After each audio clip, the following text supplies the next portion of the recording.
The category is What the Trans Darling.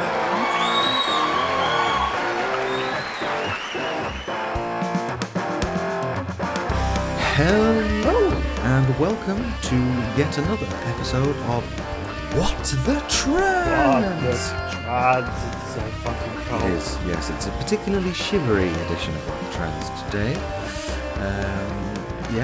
Finally we've made it into December. Happy Wintervalmas. Yeah, all that stuff.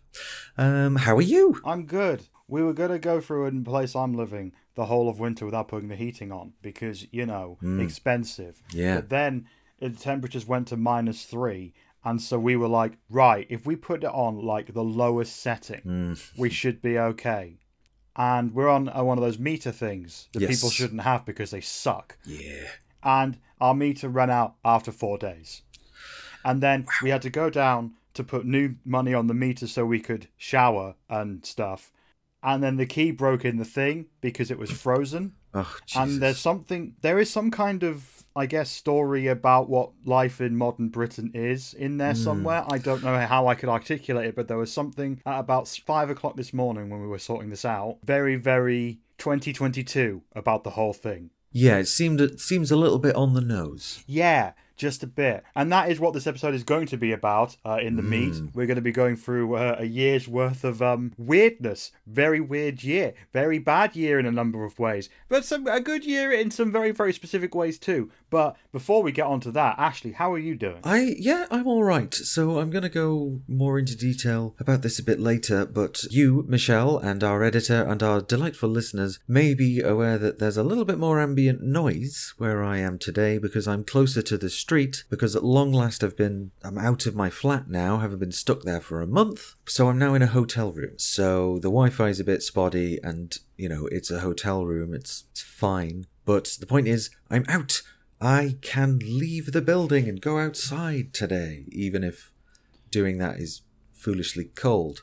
So for people who may not be entirely aware, Ashley has been stuck in her flat for a month because the lift was broken. Yes. Ashley uses a wheelchair. Yes. And they didn't bother repairing it for ages. But now the people who are responsible for you being a princess stuck in a tower have now bought you a hotel room. Yeah, so it's all been a bit much. But I am at long last out, and I've even hired a power wheelchair. Well, it's a mobility scooter, and there is a difference, I am told. So I have one of those, so I can now go out and do things by myself, which hasn't been the case for a little under a year. So, that's been nice. I went to the shop yesterday. I bought some Rolos. So, it's, things are... But let's not get too far into it, shall we? So you got some Rolos, but what was the first thing you did with your newfound freedom? I went and got ramen. Like really good ramen that they have here in sunny Manchester. I was expecting something a bit more exciting than that. Well, the thing is, so we intended to go out on my birthday, and that's when the lift broke. So we just couldn't do it. So we did the thing that we were going to do on my birthday, which was go and get some ramen. And it was delicious. And then we went into a record shop, but they didn't have a lift, so I could only look on the first floor of it. So... Okay, that's fair. That's fair. I would imagine if I was in your situation, I would imagine the first thing I would do would be to go out and buy all the drugs and, go visit some sex workers and, then explode in an explosion of self-indulgence. But I think in reality, I probably would have also gone and got some Rolos and then had some ramen. Indeed. I mean, those two things were several days apart, but it's all good. We did brunch the other day, a place around the corner from the hotel. So, it's all been pretty bougie. But, I'm staying in a hotel that I'm not paying for, and breakfast is included, and I'm not paying for that either. So I'm okay, really. But is ramen bougie? I think going for brunch is often coded as bougie, and with good reason, perhaps, but... What if you just, having late breakfast? Where's the line? When does late breakfast become brunch, and when does it become bougie? I guess it depends how... Because technically every breakfast I've had over the last few years has been brunch. I suppose. Because I just wake up late. I think brunch is making a day of it and getting ready and going out, and in fairness, I didn't really bother getting ready. I just put my warm clothes on and wandered down, well, was wheeled down one of the streets here, and we just sort of picked somewhere that was open and looked nice. So, jobs are good. Must have felt pretty fucking good. It did. After being stuck inside for a month, it was pretty liberating. But now it's like, okay, hurry up, fix the lift. I want to go home. Yeah. Now I've got the opposite problem. Well, again, I think I said this before, but if you give me names, I will show up at whoever is responsible's building holding a cricket bat. Now, I don't like violence. I don't have any intentions on committing violence, but they don't know that. And I will just stand there holding the fuck out of this cricket bat. I'll just hold it. And maybe that will persuade them it's in their best interest to not be the fucking worst. Yeah, an implied threat can often work quite well. So when I spoke to them, there was an implied threat of legal action. And shortly after that, I was moved out of the building. So... fun as that all is, let's come back to it a bit later on, and let's do the first bit of the show, which traditionally, what is it again? Oh, not the news. What, it's the news? Oh, fine, alright. Let's do news on this trans news thing we started making 4 years ago, and just never stopped. Yeah. Oh dear. But alright. Let's get into the latest on gender recognition reform in Scotland again. So, this has been an ongoing thing for a very long time, and here is the latest on that. After passing the first stage last month in the Scottish Parliament, the Gender Recognition Reform Scotland Bill headed to the second stage, where MSP submitted and debated various potential amendments to the bill. Most of these amendments were very basic, changes of a word here and there. Some aimed to water down the bill or wreck the bill entirely, and those came from the usual suspects in the Conservative Party and the odd person from the Labour Party. That was a thing. And there was a tiny few amendments that aimed to improve the bill, almost all of them coming from Maggie Chapman in the Scottish Green Party. So, if you're listening, Maggie, which you won't be, but if you are, you're pretty great. Like you very much. But the only major change that made it through over 100 amendments that were debated was the extension of the so-called reflection period for under 18s from 3 months to 6 months. So let's go into how the bill would work if it became law and what the fuck a reflection period is. The current gender recognition system in the UK as a whole comes from the Gender Recognition Act of 2004, which allows trans men and women, but not non-binary people, to change the sex marker on their birth certificate. This is done via the issuing of a gender recognition certificate, which essentially kind of replaces the person's birth certificate. This would mean that in almost all situations, the person will be treated legally as their gender identity dictates. Trans women are legally women in UK law. Trans men are legally men in UK law and all that shit. The process to actually get this glorious piece of paper, however, has been criticised by trans people for as long as the Gender Recognition Act has existed, as being far too bureaucratic and humiliating, which it is. I've been going through all my stuff, Ash, recently to get all this sorted out, and I can confirm it's fairly humiliating. Yeah. But I do plan to send them as my evidence that I've lived in Raw for 2 years, the podcast. Yeah, okay, that'll work. We've got 4 years of me saying I'm a trans woman on a podcast. That's gotta work, right? That has to work. You'd think it would, but you hear all sorts of stories about their things that they will and won't accept. Yeah, you do. So people who want a gender recognition certificate in the UK must be at least 18 years old and be able to prove to the Gender Recognition Panel, the mysterious group of cis people somewhere that you never ever meet, that you have to persuade them that you have lived in role for 2 years, whatever the fuck that means. No one's ever entirely defined what that means. It's very strange. And you must also prove that you have a medical diagnosis of gender dysphoria, and you must secure a statutory declaration from a solicitor or some other legal person. Now, the Gender Recognition Reform Scotland Bill aims to make this process far less bullshit by removing the requirement for a medical diagnosis, reducing the living in role requirement to 3 months instead of 2 years, still unsure what that means, and lowering the minimum age to 16, meaning 16 and 17-year-olds can get a gender recognition certificate. The bill will keep the requirement for a statutory declaration, will continue to exclude non-binary people, whilst adding new offences for seeking a GRC for bad, scary reasons. and will now require those applying to wait for a period which is being called a reflection period, just in case they change their minds. This means that those over 18, once they have first applied for a GRC, will have to wait 3 months before continuing with their application, whilst those who are 16 and 17 years old will have to wait 6 months.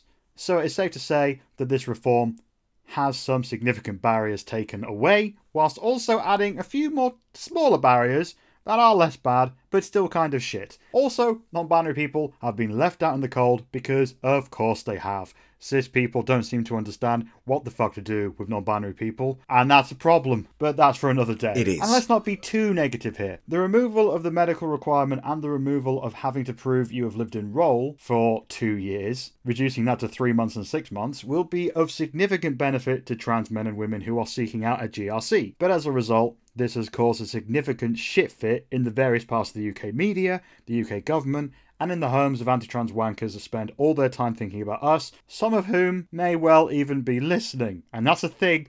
We have some anti-trans wankers listening. That's a thing that definitely happens. So I'd like to say to them, hi anti-trans wankers, you are awful people. And that was probably true before you dedicated your life to obsessing over us. Absolutely at the cost of your relationships and your life in general, I am sure. Maybe listening to a podcast made by trans people for trans people, even though you clearly hate trans people, is a sign that maybe you should be doing something else, because normal people don't dedicate hours of their life listening to people they hate. So kindly have a terrible Christmas and awful New Year, which you absolutely will, because you are the worst. So speaking of the worst, let's get back to that response. A great many Scottish Conservatives, the usual anti-trans wankers and their friends in the press, have come out against the bill, arguing that the process has been rushed. This is why What the Trans has never ever talked about this before. We haven't been able to. It isn't like Gender Recognition Act reform in the UK is something all the countries in the Union haven't been messing with for nearly 7 years. It isn't like every party in Scottish Parliament in 2016, including the Conservatives, promised gender recognition reform and kicked off multiple public consultations for years. Apparently, 6 years of work by the Scottish Parliament is rushing the bill.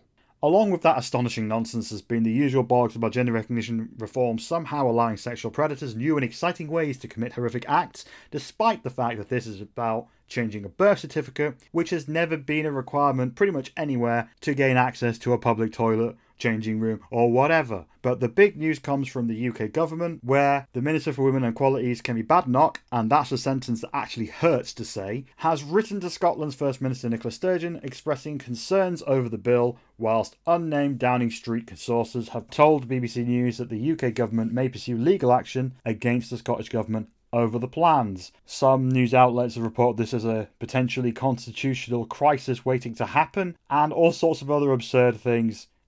It's been a lot. But despite all of that, the bill will enter its third and final stage at the end of this month. This stage will involve more debates and a final vote taking place on the 20th and 21st. It is widely expected that the bill will become law. Gender recognition reform is likely to happen in Scotland, but obviously, like anything taking place in any parliament, anywhere ever, that is not guaranteed. So Ashley, what do you make of all that? We're talking about it again. Oh, yeah, it's so strange that we would mention this, because this is such a niche thing that affects so few people in the country, that certainly nobody that makes up part of our listenership, I'm sure.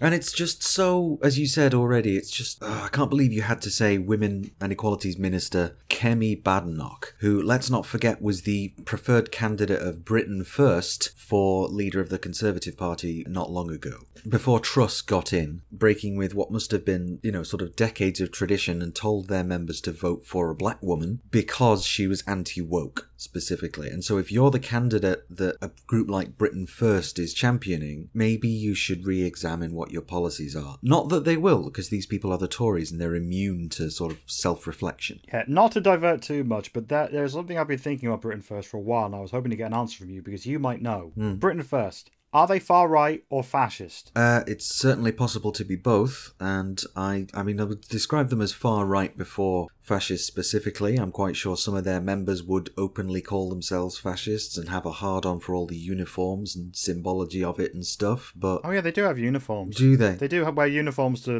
harass, asylum centres and stuff. That's the thing Britain First do. Okay. Which is what made me think, okay, fascist.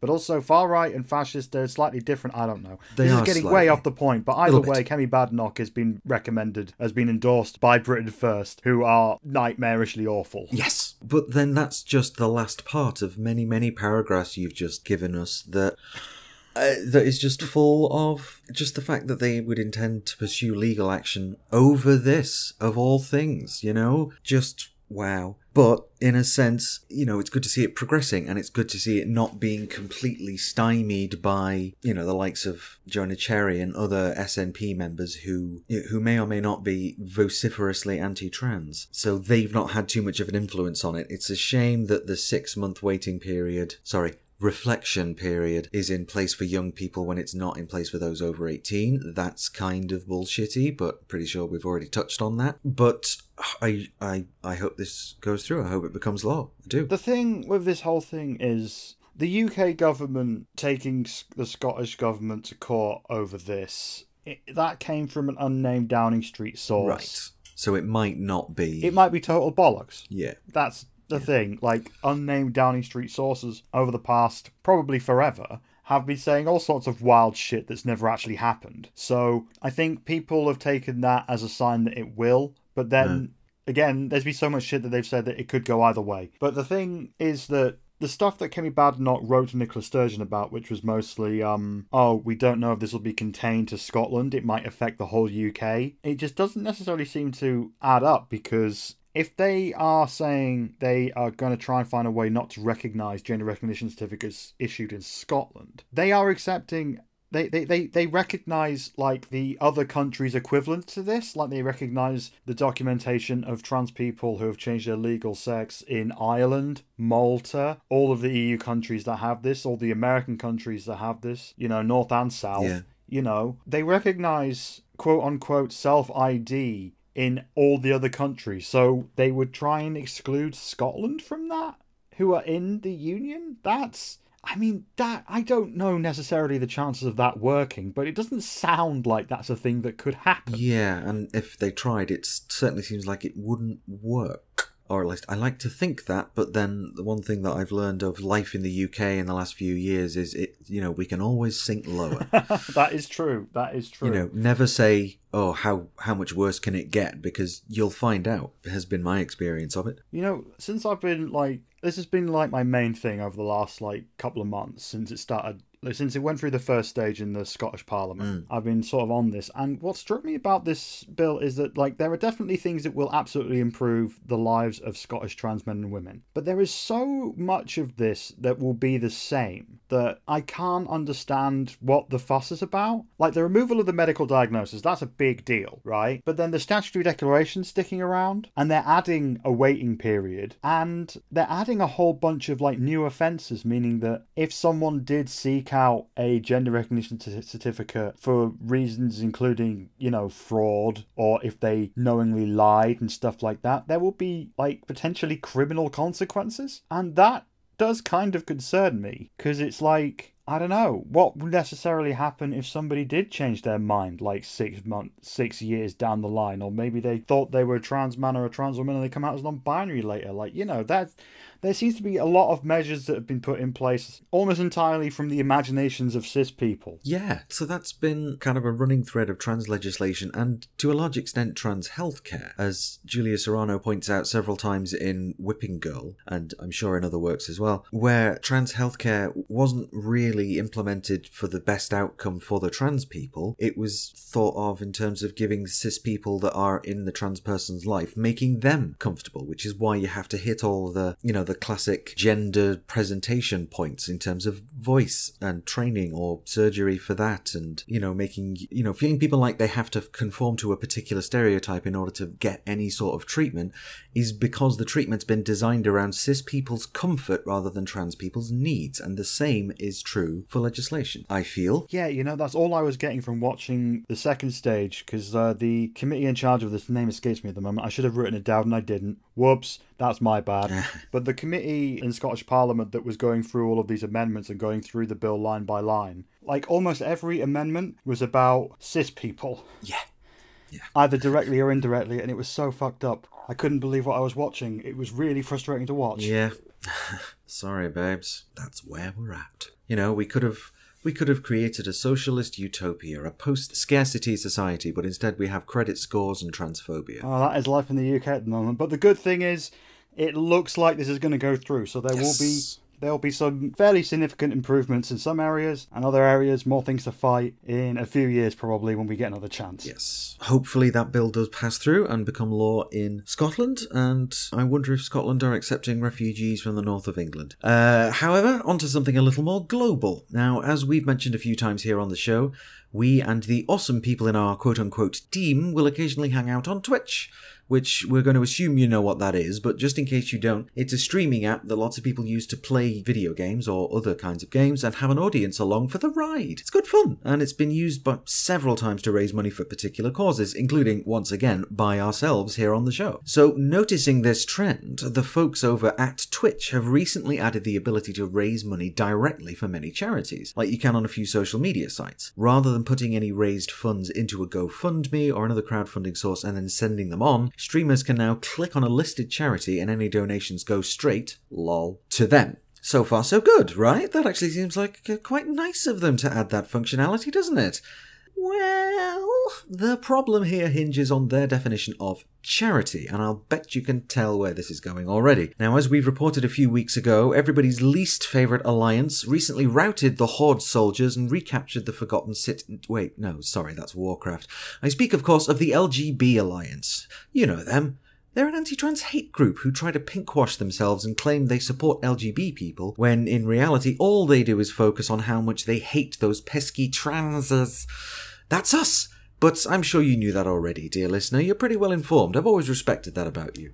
Now, as we covered a few weeks ago, this anti-trans hate group was recently granted charity status in the UK by the UK's Charity Commission. Not quite sure how that happened. All they really seem to be is a nasty social media presence and...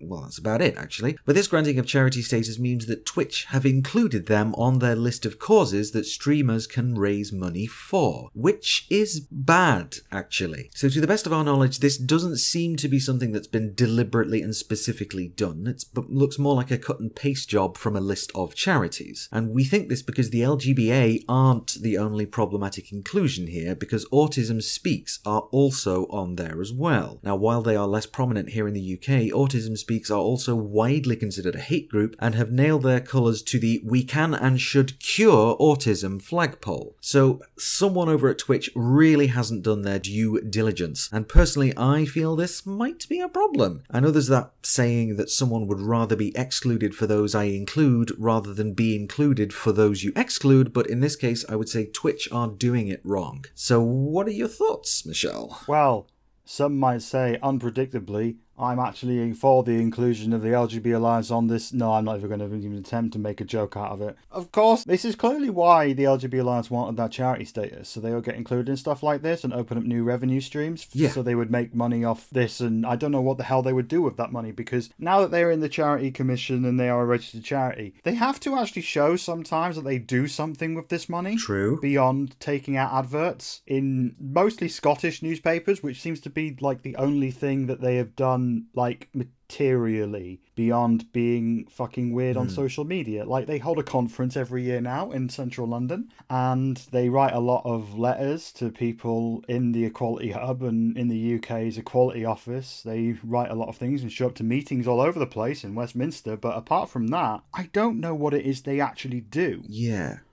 Charities traditionally have got some sort of material thing that they raise money for and work towards a particular end goal, be that supporting trans people of all kinds, or removing all the landmines from somewhere, or supporting victims of cancer, or, you know, a charity does something with the money it raises. That's the whole point of a charity. And this lot are not doing that, really. Well, I've just opened up the LGB Alliance website and looked on the campaigns tab, and let's see what their campaigns are. Yes. Apparently they have a campaign about gay teens being given puberty blockers to cure their homosexuality, apparently. Right. I've just looked at that. They don't appear to be doing anything about that. They've made an image, and that's about it for that. So that's that campaign. They have made an image for that one. Good, well done then. They have they're saying that they have started, they're trying to get an initiative going where they digitize a gay news website. No news on that. That just appears to be another image. Ending conversion therapy. Oh, but they're not talking about the conversion therapy ban. They're talking about stopping gay people from being transed. Think about Alison Bailey, which that's a court case. That isn't a thing related to the LGBT Alliance specifically. And that's about it. They aren't really doing anything. Except for harvesting people's money. Yeah, it would seem that's about it. Like, there's a few other things on here, but they've got, like, 9 campaigns on their campaign page, but they don't appear to have done anything about any of them beyond tweeting. Yeah. Well, you know, that's fine. Charity Commission have clearly played a blinder on that one. Yeah, well done. Excellent work, the Charity Commission. Or not, as the case may be. I keep forgetting how bad this website is. I should do a stream about this at some point. But yeah, going back to Twitch. So Twitch is owned by Amazon. Yes. And they're bad. For a number of reasons which are not specifically about trans people, yes, they are. Yeah, so that makes me think that they probably aren't going to be wanting to get into anything that could potentially divert money away from Twitch and Amazon. And that could go one of two ways. Either they remove them because they want to avoid a shit fit from people, or they keep them on because they want to avoid a shit fit from the other people. And I don't know which way it's going to go. Yeah. But it's safe to say that maybe don't make it easy for people to donate money to hate groups, Twitch/Amazon. That feels like the wrong move. As a business. Yeah, it's not great, is it? You know, it's not a good look, but then, you know, if they're sure that they will make more money out of deciding on it the other way, then that's what they'll do, because they're not in it for any political purposes, they are in it to make the money. Hey, here's Michelle from the more recent past. As we were editing this episode, Twitch actually responded to one of the petitions that was started in response to the inclusion of the LGBT Alliance in the charity program, saying they will remove the LGBT Alliance as the group violates the terms and conditions regarding inciting hatred. This is really good news that just happened. It remains to be seen if other hate groups on the service will also be removed, but we will keep you updated on all of that. But for now, good news, the LGBT Alliance can't rely on getting donations from streamers as easily. Back to the episode.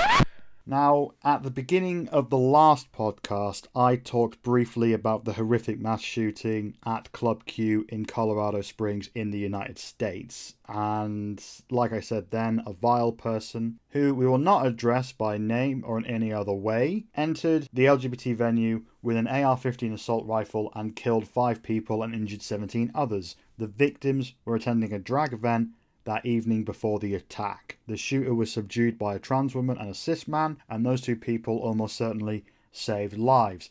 We don't want to talk about the shooter right now. Instead, we are going to talk a bit about those who lost their lives. And we're going to start with Raymond Green Vance. Him. His family told reporters that it was his first time in a nightclub. He was there celebrating a birthday with his girlfriend's family. He'd just started a new job in the area and was excited to receive his first wage, according to members of his family. And Ashley Powell, her sister told NBC that Ashley had spent the day with a friend where they shopped and had a meal before capping their day off by attending Club Q, where she was excited to see a stand-up comedian she liked. She leaves behind a husband and 11-year-old daughter. Derek Rump, him, who was an employee of the bar where the shooting took place. The 38-year-old had a habit of playing Britney Spears songs so loudly in the bar that it could be heard outside. He was close friends with one of the other victims, and he is what made Club Q a regular of the bar, told the Washington Post.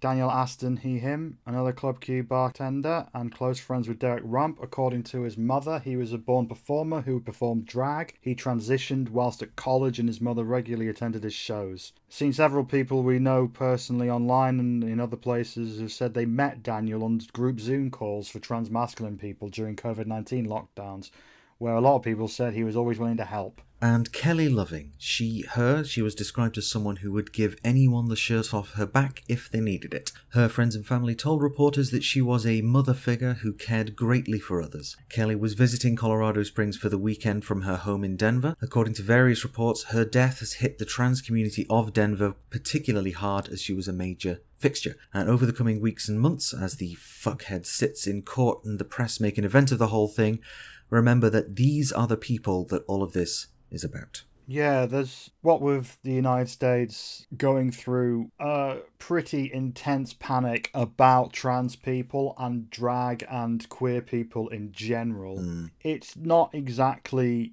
a leap to imagine where this violence came from. There's been reports for months and months about armed far-right fascist militant types showing up to LGBT events and venues, and there's been reports of certain groups even attacking cities' infrastructure to try and stop drag queen specific events from happening, especially those maybe for, young people, things like drag story hour, drag story time, that kind of thing. The United States is getting pretty scary. Indeed, it's pretty scary over here as well, and nobody is as armed as many are over in the US. But the thing is, it's not a surprise that this sort of thing is happening, and you could make a pretty strong case that the people who are inflaming these tensions and saying, oh, well, drag queens are a threat to our nation's youth, are quite aware of what they're doing and quite aware that their words can have power, and I think in some cases, I kind of think that's deliberate, but perhaps that's not we'll for me to include say. some links in the description to some folks who have been tracking the America situation far more than we in the UK would ever be able to do. There's a few trans people who've been reporting on this from the start, pretty much ever since like a few years ago, where like North Dakota tried to do that bathroom bill thing, and then seems to be since then over the years the anti-trans bills and the anti-trans sentiment, the anti-LGBT sentiment in the whole of the US is getting more and more out of hand. But one sign of hope maybe is that in the recent midterms, like in America, halfway through like a president's term, they have a big fat election where most of the people sitting in the Congress and the Senate in the states are up for election. And the Republicans went all in on the anti-drag, anti-LGBT panic angle. And they performed really badly. Like, everyone expected them to make significant gains and to make Joe Biden's life a lot harder, and that didn't entirely happen. Like, the Democrats kept the Senate, they lost the House, but they kept the Senate, and that is something that I believe hasn't happened before. That a sitting president didn't lose the whole thing. So, yeah, so there is something to hope for there, that like most people in America aren't falling for the anti-LGBT panic, and I think that is the case in the UK. Yeah, well, I mean, considering how the things that people in the UK are talking about are the things you would expect, like, I can't afford to put the heating on, I can't afford food, why is Rishi Sunak a thing? What's going on? Like, that seems to be the sentiment in a lot of the UK right now. And despite all the years of anti-trans panic, like, all of the polling on trans issues in the UK has been fairly consistent. There have been some gains made but in anti-trans sentiment, of course there has, but not nearly as much as you would think after, God, has it been like nearly 7 years of this fucking panic in the UK? And I guess it turns out that most people don't give a shit, because trans issues is quite a niche issue. Like, so Yeah, it's a bit niche. That's something, but go and check out the links in the description and follow the people that we'll recommend there. They'll be able to give you a much better impression on the ground in the United States. But yeah, whilst there are things that maybe a reason to be a little more hopeful for the future, it is a distressing time to be an American trans person. And if you're an American trans person listening, I don't know what to say. Keep going. Yeah.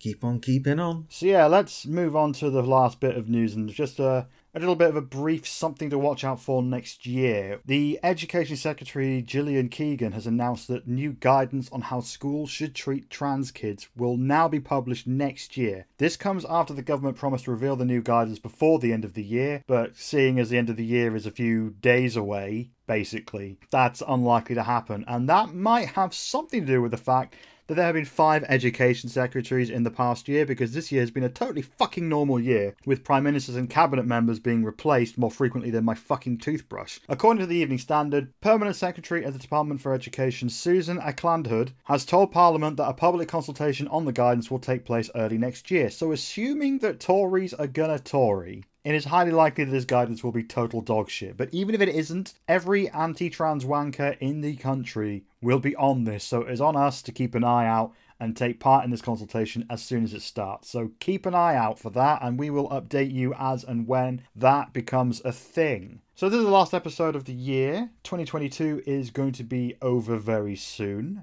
and it's safe to say that it's been a lot, like every year has been. Yes. Since we started doing this, it's like every year gets a little bit more absurd and intense. Every year. When we started this, Ashley, could you have imagined the kind of shit we'd be covering? I guess only in my wildest fever dreams did I assume that we'd have to deal with all of this and 3 prime ministers in the space of a year and, all of the other wonderful things that makes this little hobby / job of ours such an exciting experience. Yeah, like... Remember when we started? We had a whole segment that was going to be about media representation. So I would watch whatever had a trans person in it, thinking, yes, there's not going to be enough just like news to fill a pod. And very quickly we dumped it because clearly there was too much news about trans stuff all the fucking time. So much of the time. Yeah, yes. So... what I've done is, this isn't exactly the most well-structured of meets, but I've basically put together like a bullet point list of like some big things that happened this year in trans news, and we'll briefly go over them in no particular order. We may not get through all of them, but we'll go through for as long as we can. So starting off, 3 prime ministers in a year. Yeah. It doesn't feel like Boris Johnson was prime minister this year. That feels like it happened so long ago. But that was a thing. Boris Johnson was prime minister, and then he wasn't. Yes. And then it was Liz Truss, who was prime minister for what, 40-something days? A little over a month and a couple of weeks? Yeah. And I think people covering the equalities beat in general, especially the LGBT beat, could have seen that coming. Like, that, I mean, a lot of people were just astonished at how badly it went. And at no point did I feel astonished. It came as no surprise because there's been reports of her, and I have been told directly by people who have met her, there was all the signs that she had risen above her level of competence when she was in the cabinet as the trade minister and the women and equalities minister. Like, she was just completely disinterested in the LGBT thing, would show up and just not give a shit about anything that was said by any of the stakeholders there, and then go and say some absurd shit to the press. Yeah, pretty much. Like, for a while I was just thinking, okay, maybe she understands things, because you have to be a certain level of intelligence to, survive in Parliament, essentially. You have to know some stuff. You have to at least know, like, some of the issues. It's traditional, yeah. It's Turns out that's not true. Not anymore. No, like, there was this astonishing thing I read in the Times, and I, just for the record, don't pay for the Times. Archive.ph, use that. Get around the paywall. Fuck the Times. But they put in like a portion of a book, and I can't remember who was writing it now, but a couple of like shitty journalists for shitty papers were writing it. So take everything with a pinch of salt here. Yeah. But it was like half a chapter from this book that was gonna be about Liz Truss's rise to Prime Minister, but then she resigned, so they had to change it. Yes. It was just all this stuff in it that just totally tracked with everything that I've seen over the past 4 years of her. Like, she was obsessed with Instagram and would spend most of her time when she was actively trying to secure decent trade deals, like, dragging her staff around to get the perfect Instagram. And it was just like, yeah, of course she lasted, like, less than 2 months. Of course she did. Yeah, I mean, looking back on it, there was, never the shadow of any other outcome being possible, really. It was always going to go this way. Yeah, and she won the leadership contest, which was, I'm going to say it was surprisingly transphobic. And the reason I'm going to call it that is not that because I find the act of conservative politicians being transphobic surprising, because I don't, obviously. What I find surprising is how that became such a central part of their campaigns. During a cost of living crisis, during the NHS falling even more on its knees and its worst. So many big, fat issues. And, the more I say this right now, the more I'm thinking I shouldn't be surprised at all, really, because this is the thing they do, isn't it? This is just what they do. Ignore the stuff we fucked up. Let's focus on bashing a minority. So it's nothing new. They've been doing the same thing with migrants for the past year. Well, forever. That's never really stopped. But you know what I'm saying. I do. I can't...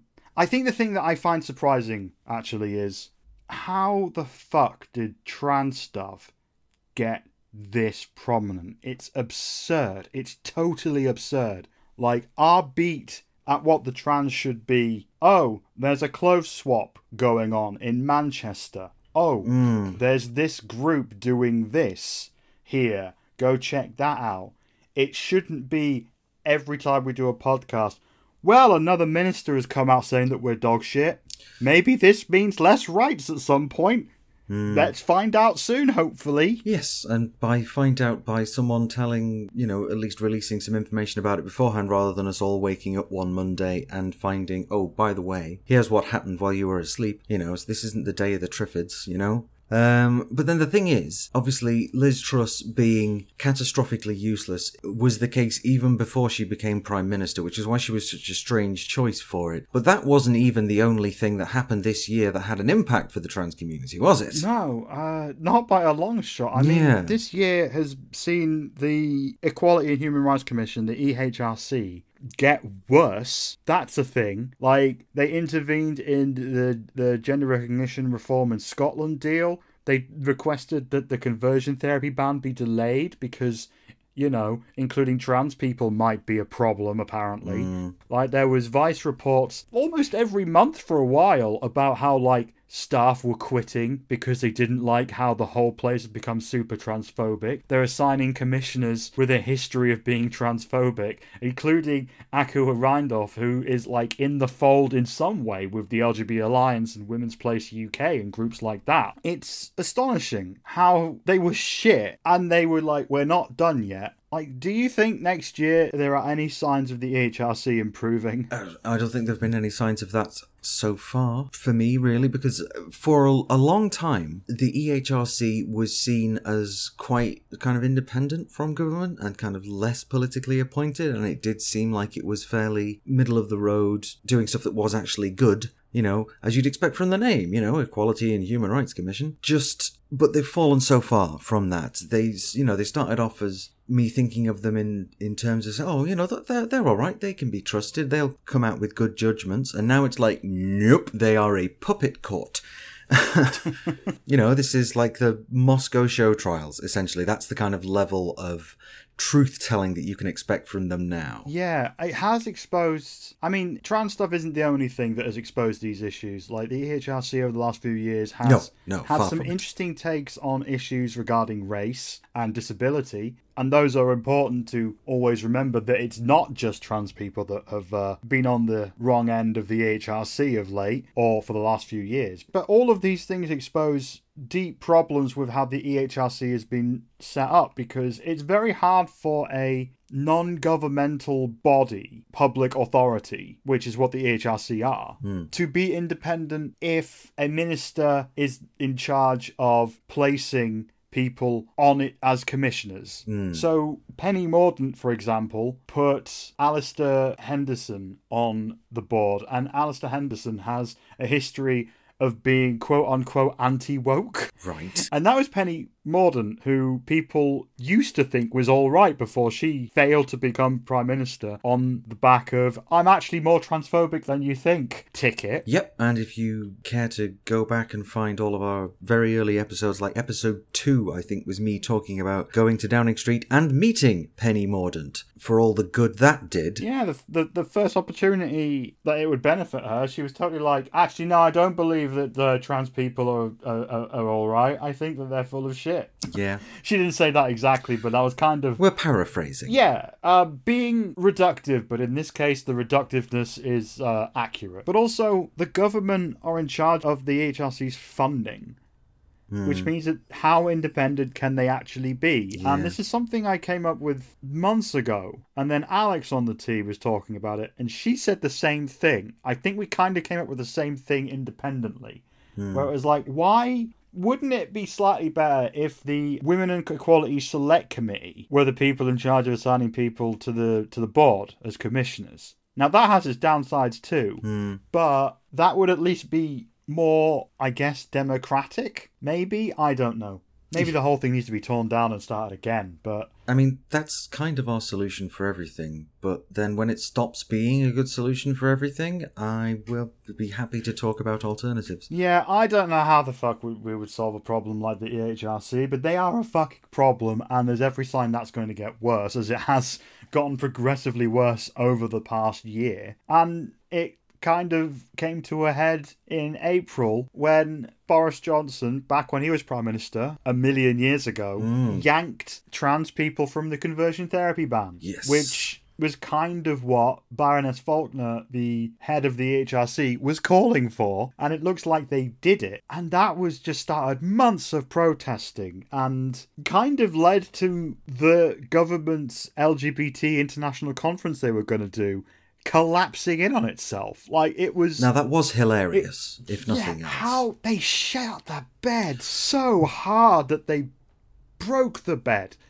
Their shit actively destroyed the bed. And then, do you remember when Nick Herbert, the Prime Minister's Special Envoy on LGBT rights, he released a blog that was basically blaming the LGBT community for the collapse of that conference that was hilariously called Safe to Be Me. Yes, I remember. I think if you were being, like, the most ungenerous here, you could say that the government were partially responsible because they were like, right, we're going to yank trans people from the conversion therapy ban and then claim to the world that we are leaders in LGBT equality. Yeah. Like, what LGBT group or org was going to show up for that at that point? Like, who was going to do it? Well, the LGB Alliance, I expect.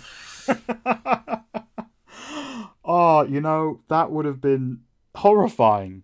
But a sight to see, like, dignitaries and LGBT representatives from all over the world coming over, and the only, like, people showing up were a hate group. And then that would have been... I would have loved to have been a fly on the wall for that, as horrifying as that would be, because that would be fascinating. Indeed. Or it's that Buzz and Woody meme, isn't it? You know, hate groups everywhere.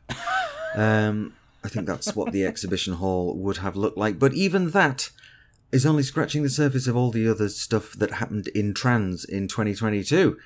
Do you remember Jamie Wallace? Oh, yeah. So, Jamie Wallace, a sitting MP in Wales. Well, actually, he tends to sit as an MP in London, but he represents a constituency in Wales who came out as trans at like 2 o'clock in the morning a statement was released at that time, which, so there is, a sitting member of parliament who has described themselves as trans, but has indicated they're not willing to progress with anything in sort of medical terms or, changing pronouns and names and so on. But that is what he said, as part of that release. And that's just been kind of forgotten by many in the House of Commons and in the press, as you would kind of expect it to, really. They would love to try and write that one out of history, but it did happen, and only a few months ago, I would say. I don't know what the future is going to hold for Jamie, because his constituency is not going to be a thing. It's kind of being swallowed up by other constituencies in Wales. Like, he's representing Bridgend, but Bridgend as a constituency isn't going to exist at the next election. So who knows whether Jamie Wallace will still be an MP 3 or 4 years from now. But for now, there's a trans person walking around Parliament. And that's got to be a very, very weird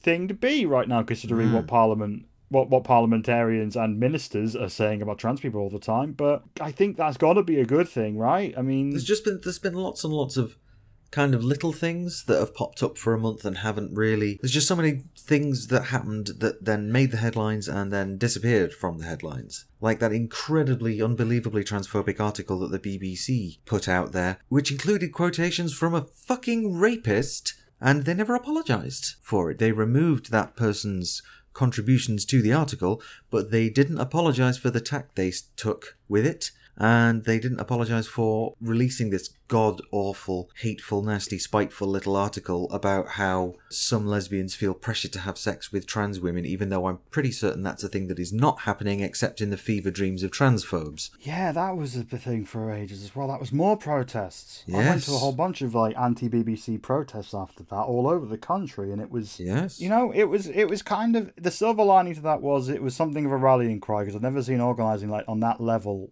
ever amongst in the trans community. Like usually, like there'd be a protest here or there. Maybe most of the time, 20 or 30 people would show up. There was the occasional one in London. Maybe once a year there'd be one that would get a few hundred, maybe 1,000, but that was about it. This was something else. This was on another level, and it was. I guess at that point, it's safe to say that the BBC lost trans people probably forever. Like, I've talked to trans people who they spit whenever the BBC's name is mentioned. They will never do anything with them again. I've actually had a couple of BBC journalists come to me about stuff very infrequently. We're talking local journalists here, like not national.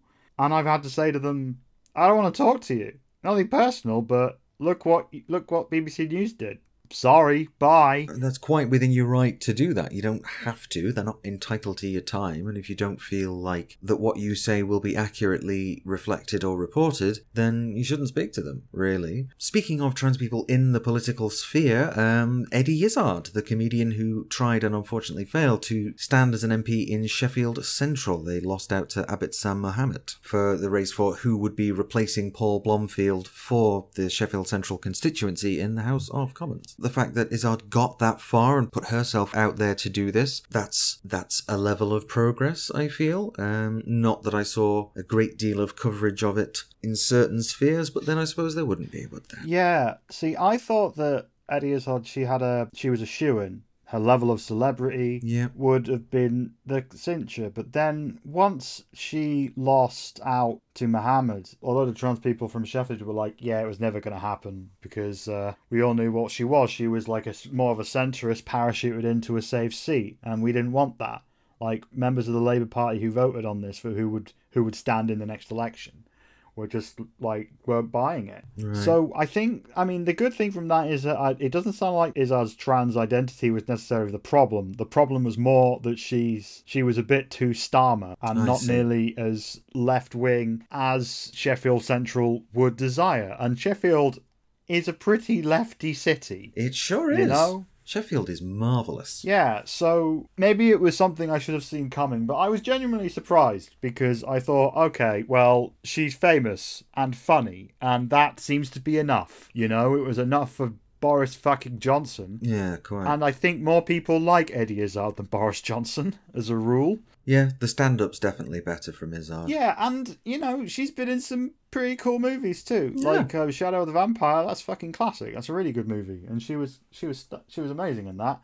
But yeah, so for a brief period, it was very possible that there would be 2 trans MPs in Parliament. Or at least one. Now, assuming that other candidates in other places aren't successful, which who knows at this point, it's looking quite likely that there's going to be 0 again in 2025. Yeah, this little segment about, you know, trans people doing cool stuff didn't end that well, did it? I really took it to a sad place.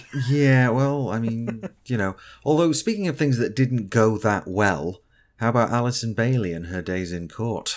Oh, yeah. Oh, God. So basically she kind of both won and lost, but claimed that she won, but the last we heard is that then she wants to appeal the decision, so she wants to appeal her win. So what happened was she took her employer, her chambers rather, not really her employer, I don't know how chambers work, but she's a barrister, she works in the chambers, and she alleged that her chambers colluded with Stonewall to harm and damage her career, basically. And she was successful kind of against her chambers. She was unsuccessful against Stonewall. And when that happened, loads of places reported that she was successful against Stonewall when she wasn't. And there was loads of people online, like anti-trans wankers, who were saying that she'd won and it was the best thing ever. And then a while later, Alison Bailey was like, I'm going to appeal the decision. Okay. Not heard anything since. But if she'd won, why would she appeal?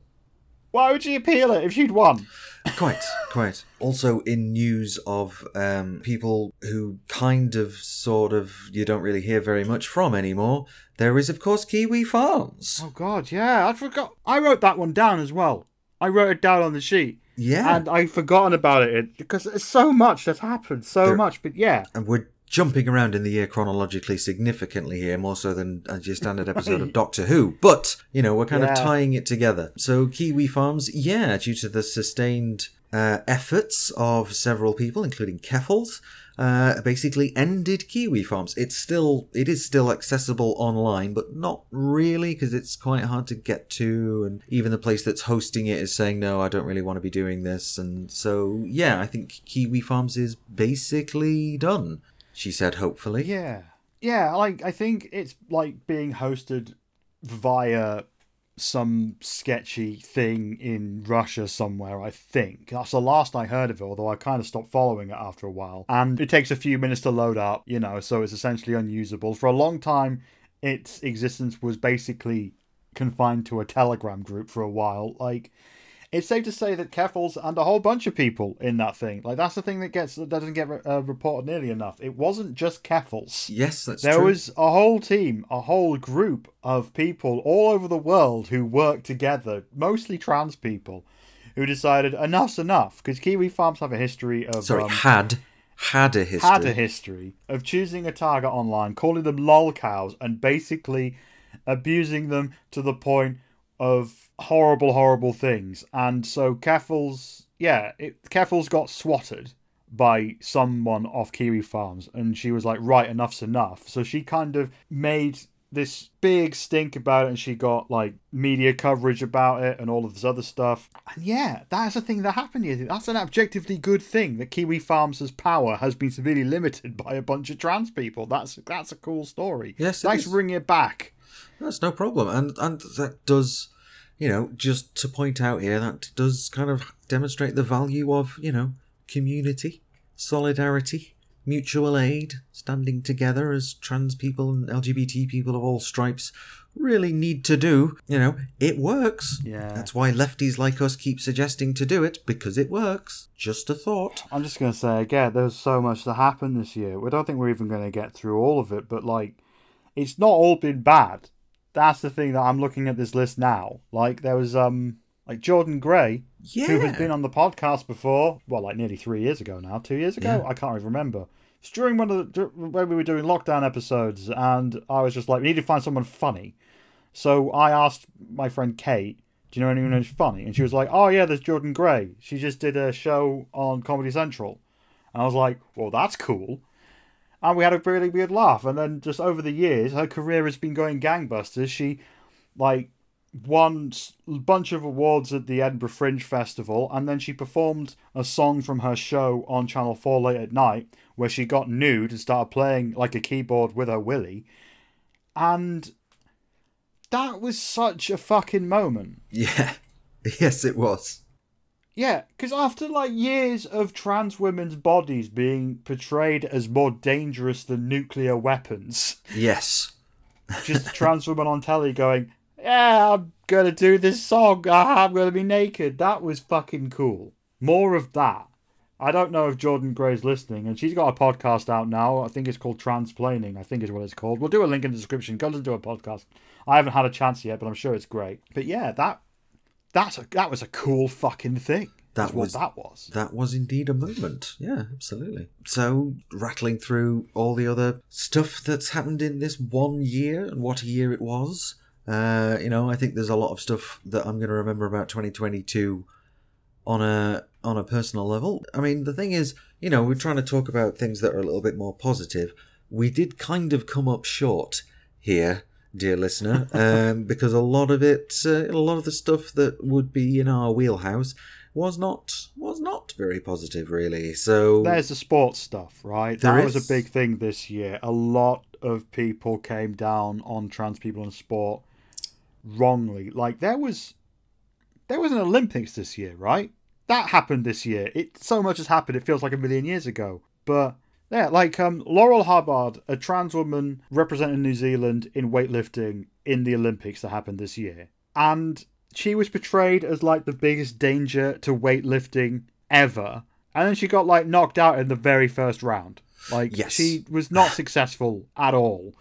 But people were just constantly saying she's going to win because, you know, she's man, blah, blah, blah, blah, blah. And that didn't happen. But the way that it was just built up as this big existential threat to sports, I think her story almost certainly contributed. And I'm not saying this is her fault or anything. That's not what I'm saying. What I'm saying is, all of the shit around her appearance at the Olympics, I'm pretty sure contributed to this great global panic about trans athletes in general. Like, all the stuff about Leah Thomas, the American swimmer. Yes. And that kind of led on to FINA banning trans women and non-binary people from swimming, essentially. British cycling banned trans women from competing. World Rugby banned trans people, essentially. Like, so many places came out, and like Nadine Dorries, who was the culture secretary at the time, a million years ago, in Boris Johnson's government, she was like banging the drum on this and going to see like sports governing bodies and trying to get them to ban trans people. And it was just so fucking wild, and like how quickly that happened.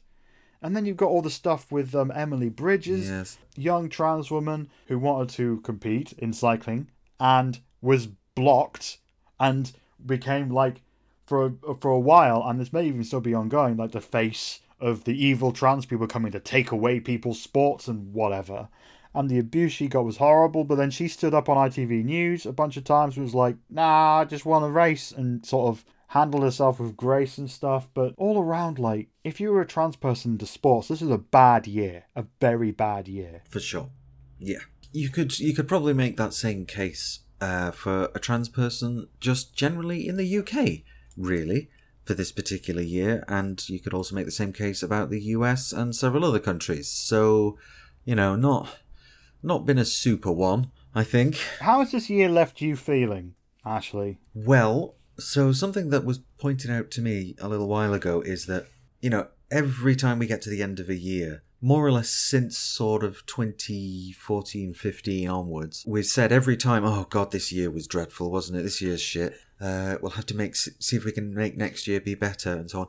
But we've said that every year. So rather than saying, well, let's try and make, you know, next year a little better, perhaps it's time to deal with some of the things that have caused such pain and difficulty and hardship for so many, and not just trans people, and, you know, sort out some of those issues that are widely affecting communities all around the world. Just a thought. It's capitalism. I'm talking about capitalism. But We do keep coming back to that. we did. Well, I do, certainly. But I regret nothing, because I'll stop doing it if I'm proven to be incorrect, and that is yet to occur. Well, no, you're not wrong. Like, financial gain has definitely been part of why the trans moral panic has occurred, because it turns out the people that are boosting this the most are getting paid for it. Yes. Crazy, that. It's like that. Yeah. You know, it's the Scooby-Doo villain thing, isn't it? And now let's see who's behind this mask of transphobia.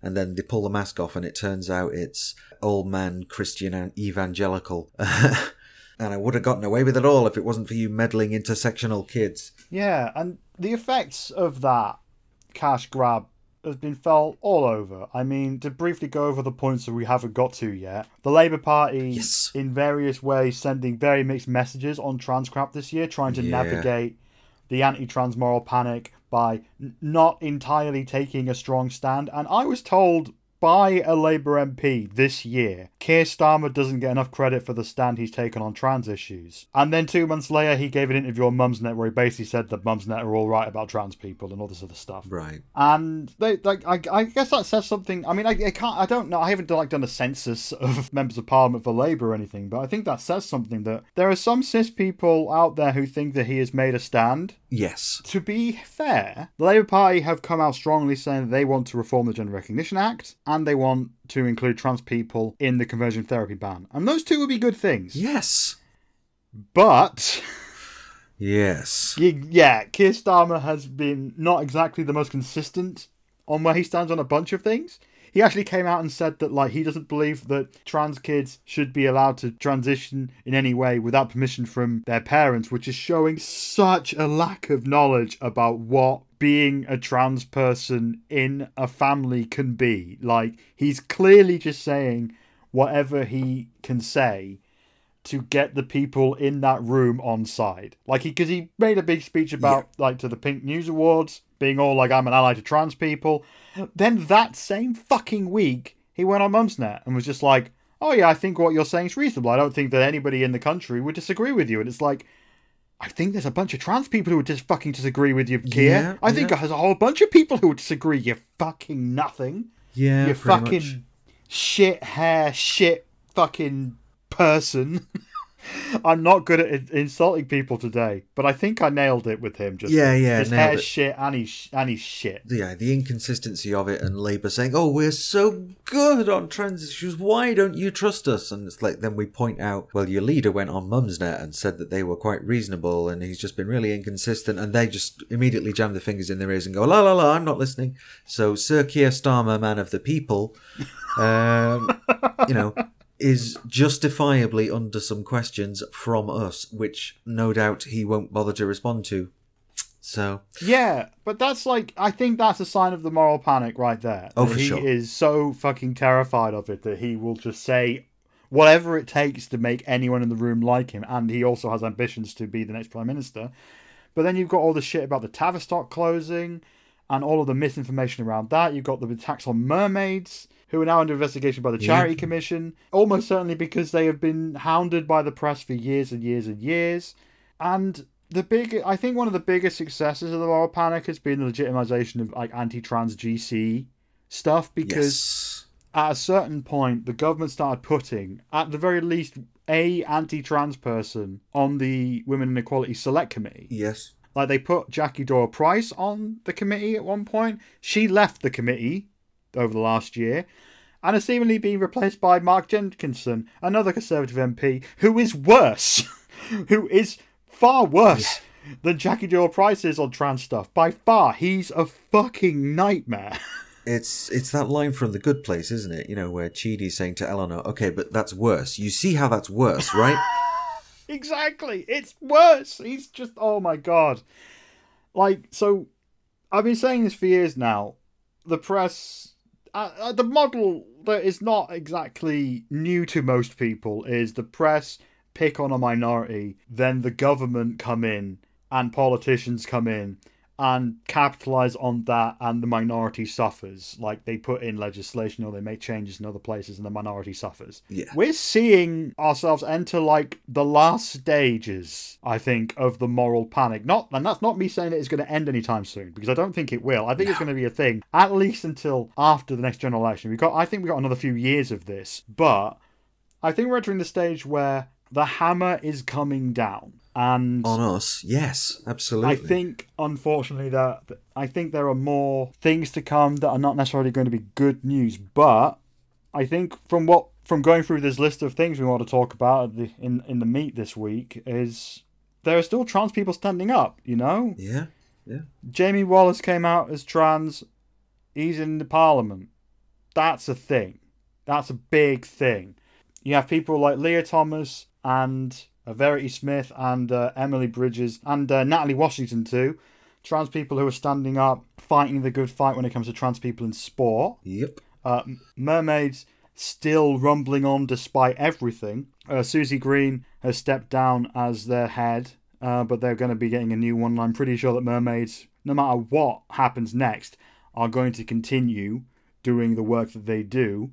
So I guess the hope for me is just seeing, in spite of all of the shit, trans people are still going. Well, what choice do we have? Of course, we have to keep going, and I think that's been true on a personal level as well, for us, for you and I, and you know, in particular for some of the struggles that you and or I, and specifically I, have had to contend with this particular year. Like, I'm always going to remember 2022 as the year when I was told I had multiple sclerosis, and the year I spent a month in hospital and then spent a month trapped in my flat. You know, I'm going to remember it for those things, and not necessarily in a positive way. Yeah. But, I just want to chip this in now, because you remember that wildly optimistic fundraiser that I set up on a GoFundMe to try and get a bit of money together for a new wheelchair? How can I forget, Ashley? It's the reason why I woke up one morning with a horrific hangover. Yes, indeed, because we succeeded. So I put a target. I thought, well, you know, 3,500, that's an arbitrarily large amount of money. I'm not going to get anywhere near that, but I might as well just put that down as a target. And we hit it. I hit it in a week. In the space of 1 week, we've raised that much. So I've switched off donations for it now, because there's no need to take any more. And obviously we talked about it on the podcast and I was really awkward about doing it. But I'm glad I did because, as I say, it was a success, a tremendous success. And so if you were part of that, if you've shared that or, that episode of the podcast, or you've donated to it, thank you. Thank you so much. And once I finally have under my hands the fancy new wheelchair I plan to get, I will let people know on the social medias. There will be photographs, and I will probably put stickers on it and stuff. So yeah, that is something that gave me hope. Me too. Like, I honestly can't thank everybody enough, really. And I wasn't expecting that. I was so cynical and miserable and negative and hardened about a lot of stuff this year, and then that happened, and I'm like, oh. But then I started getting the imposter syndrome thing of like, oh god, no, I don't deserve this. I mean, I had that when I did a GoFundMe ages ago. But yes, people want to help. Yeah, it turns out actually lots of people are quite good people. Yeah. Although, a little bit of advice, dear listeners. If your friend is doing a GoFundMe, don't say if you donate more money that you will do a stream where you take a drink every time you die on Overwatch. And especially don't do it if you are really bad at Overwatch. Yeah, I'll be honest, I found that quite an entertaining evening, but I recognise it was a bit more problematic for you and Alex, so... I'm not going to lie, I had a lot of fun doing it. I had so much fun doing it, but also it's never going to happen again. I want to put that out there. It's never happening again. And, like, I chose an amount of money I thought it was absurd. Me too. To go for. Like, I was like, right, raise another £700 and I will do this. And I put it out on the socials and I was thinking maybe 100 quid will come in the next 24 hours. No, 5 hours later. 5 hours. And I don't know how much of that was down to, like, the social media post I did. I will never know. But thank you so much for doing that. If that was you who saw that social media post and decided to do that. And also, fuck you so much for making me do that. But yeah, I think that's a good thing to end on. Like, yes. The last few years for What the Trans as a whole has been a challenge in our lives, Like... Yeah. For various reasons. People who've listened for a long time will probably know a whole bunch, and there's a whole bunch that you don't know. Like, there's a reason why our release schedule went to shit about a year ago. But thanks for sticking with us, and yeah, next year we will be doing all the same things on a much more regular schedule. Fingers crossed. Well, we have some help now, don't we? That's something else that's happened this year is we have expanded the team. We've now got 2 Alexes, a Shroomy, and a Ben helping on What the Trans. Hopefully we're going to have more stuff coming out in more various forms in the next year, which is going to be exciting. Indeed. So we'll have more ways to tell you of all of the good and less good things that 2023 may have in store. But from everyone from What the Trans, Merry Christmas, Happy Holiday thing, whatever that is to you, and Happy New Year and all of that stuff. And check us out on whatthetrans.com, on Twitter, Facebook, Mastodon, all of those things, links in the description. But also, if you liked what you heard and you want to give us money, patreon.com/whatthetrans. I mean, I'm told to say that and I feel uncomfortable saying it, but that's the thing. But yeah, I think that's the end of the pod for this year. I think it is, yeah. And so it's been quite a year. It's had its downs and ups. And just real quick, I think my uppiest up this year was probably coming to London and watching The Prince by Abigail Thorne at the Southwark Playhouse and realising that we had enough money in the kitty to do that quite comfortably. That was shocking, and I had a lovely time. So, yeah. Did you have a particularly outstanding moment this year, just real quick? I think one of my favourite moments this year was when we did a stream on Twitch to celebrate getting 30,000 followers on Twitter. Yes. That was suggested by members of the team, and at first I was very much like, that's a bit self-congratulatory. Like, that seems a bit, it just isn't something we'd ever done before. And I don't know. But I was happy to be proven wrong because that stream was so much fun. We had people from all over the place coming in. We had Mariam Din from Transactual. We had Sarah Savage from Trans Pride Brighton. Katie Montgomery. Yeah, and Jamie Wareham from Queer as Fuck, or Queer AF. Yes. I'm not sure which one he prefers, but yeah. And just loads of cool people, and we played some games. It was such a good time, and I think that would be my moment. Awesome. Yeah, it turns out I really enjoy being wrong. It turns out. I love it. Yeah, well, it's kind of the mark of, in a sense, a good scientist, and I guess a good journalist as well. Sometimes you quite enjoy being proven wrong. But that is it now for the end of the show and for this year. We will be back next year, 2023. It's the future, and hope you'll all join us then for another year of fun and frolics and frustration. But we'll be right there with you. So thanks, and I'll see you all soon. See you then. Bye, everyone. Bye. This episode of What the Trans was written and produced by Ashley Talbot and Michelle Snow and was edited by Ben Swithin. And we would particularly like to thank our Patreon producer level donors, and they are Sian Phillips, Heidi Reardon, Ezra, Sophia the Sixth, Lentil, Philippa Pro, Ramona Martinez, Alethea Aurora, Chagai, they, them, Clara Vulliami, Amelia, Kyra the Asexual Turfbuster and her trusty sidekick Jiggly Jobs, Candy Cox, Zeph, Fiona McDonald, Torakuso H, Murgatroyd, Claire Renshaw, Ontologically Unjust, Stevie Lang, Stella, Michaela Irish, Cindergosa, Rebecca Prentice, Crazy Richard, Dan Oblivion, Georgina Young, Ty Griffiths, Florence Stanley, Riley, Helen Chrissy Jarvis, A dyslexic velociraptor feels blessed at witnessing the Spookmaster General's stunning performance. Nick Ross, Alice Chalkley, Melody Nix, Fiona Punchett, John, Lynn Mackay, Nick Duffy, C.B. Bailey, Gordon Cameron, Peter Kimball, Wen Ritherup, Vic Parsons, Tila Wild, Rowan Littlejohns, Desiree Markland, Patreon user, Vic Kelly, Sarah Bedful of Dogs, Emma Doyle, Catherine, Elliot McVeigh, Cassius Adair, Melissa Brooks, Ian Coomber, Karakan 12, April Heller, Sophie Lewis, Alexandra Lilly, Claire Scott, Ariadne Pena, Lauren O'Neill, Bernard's Pink Jellybean, Lanos. and Chris Hubley. Thanks for listening, everyone. Thank Bye. you. Goodbye.